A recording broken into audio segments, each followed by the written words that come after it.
you're running a college team, but then you have this great pro group. So it's very hard to keep tabs on 80 people, 90 people, however many people you got running through your pool at that point in time, maybe 100, who knows, so many.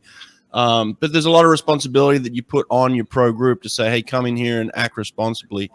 That has kind of bit you in the butt a little bit with people like Efimova, where she's tested positive, and that reflects badly on you. And there's nothing about me or anyone else, I would hope, that would think that you are promoting somebody to go and take drugs. That's not even a question. We're not thinking that. But in terms of a couple of people who've come through your program and had some issues with the drug problem, like Efimova, what have you learned from that you may do differently, or even just recommend to people out there to say, hey, keep an eye on this? I think it's a good question. I think, and I don't think whether those things sully my career does. I don't know. Maybe it has, maybe it hasn't. It doesn't really bother me because I know who I am and what I've done in my career. And I'm probably the most anti-supplement coach there ever was. That I don't encourage my athletes to take any kind of supplement. I don't care what it is. By the way, Dave Denniston said that exact thing. When I called Dave Denniston a couple hours ago to kind of research this, he said the same thing. He said that Dave was always preaching anti-supplements to us. So it's like, how do you then get into the problem of someone like that testing positive then? Well, and again, I think it's a systemic problem that especially when you're coaching international athletes, they're not just at your home. They're a lot of times they're transitory into your program. And I think what happens in the terms of systemic problem with not even abuse, but just supplementation, is that the kids will go to international championships and they do their race and then go sit in the jacuzzi with other great athletes, and they're all talking about, well, what do you want? What are you taking? Because they're all having that common conversation with each other. And there was a time where everybody was taking creatine. And my group that I was coaching prior to 2008, they were all taking creatine because they had to take creatine, and that was going to help their phosphocreatine stores and blah, blah, blah, blah. And it didn't matter what I could tell them. And at one point, I just got exhausted trying to tell them, you don't need this stuff, and don't do it. I gave them just the research, the kind of the consensus research on use of creatine. But I think they go around the world and they have these conversations with athletes that are successful, and they want to know what they're doing. I'm amazed by the number of coaches who are promoting the use of any kind of supplementation, and you see it all the time, and you just get frustrated by it, because I'm the one who I've had probably more athletes test positive or something than anybody else, and I'm the one most ardent about hard work is what pays off. It's not about supplementation. I think I can tell this story. It's not a bad story. I was on the Olympic coaching staff in 2004, Michael Phelps' first Olympic team, and he was 15 maybe, I think, at the time, young kid, very, very young, and he gets a box from home, and I'm on the deck with him. He's opening the box, and it's it was some kind of a nutrition replacement thing that he was taking, just common thing. It was no big deal. But he was more excited about, as he dug down in the box, there were like 3 big boxes of Mike and Ike candies. And I said, I think it's the Mike and Ike candies, not the glycogen repletion drink that he was taking. But you look at all these kids, and they're all on a glycogen repletion thing, or they're on this, they're on that, they're on this.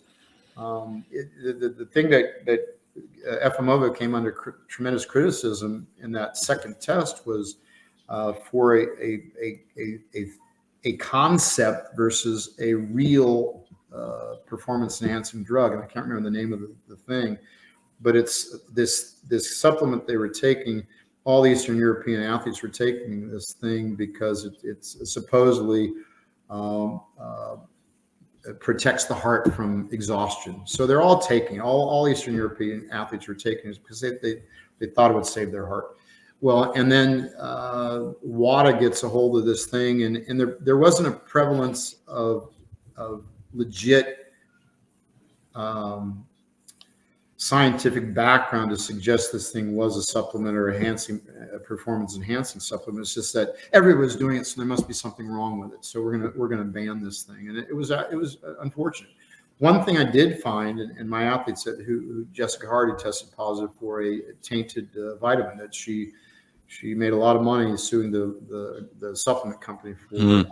Kicker Wenzel was one of the athletes who, same thing. He had a proven vitamin supplement that was found to be tainted and ended his career. But it was they proved, Jessica Hardy and Kicker Wenzel both proved that they had a supplement that was contaminated. But you saw that the horrors that these kids went through, and we kind of monsterized these athletes, and that's a little frustrating. We want the sport to be clean, and I'm all for that. But we kind of monsterized some of these kids who inadvertently have taken something and they've gotten into trouble for it and they've lost their careers, which is unfortunate. But I'm all for a clean sport. The other thing I don't like about our sport is that in the United States, somebody throws down an amazing swim, and everybody's going, well, they're on drugs. Drugs. But, well, wait a second. You in the last couple of years have done something phenomenal too, but we're not accusing you of doing the same thing. So stop it. You know, if you got genuine evidence for this, then throw it out at us. But Katinka Hoji would be criticized all the time. Yet she never tested positive. She tested all the time. She went around the world racing constantly.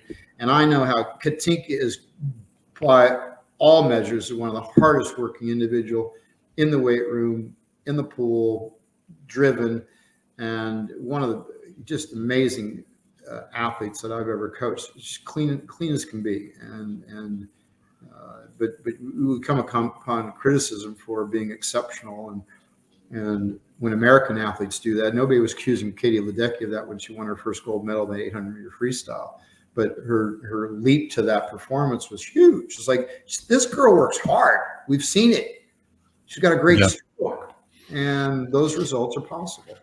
Was it hard for you to cut your relationship with Efimova? Yeah, I was basically told by the university that I had to curtail that relationship. I had a great relationship with her. She did train with me this year through her trials in Russia when she got to swim with me again. They passed a rule, I think, by FINA or somebody, that you couldn't coach somebody who's been tested positive or has a result that was being investigated. I don't know if that's the best course of action versus keeping an athlete under your wing.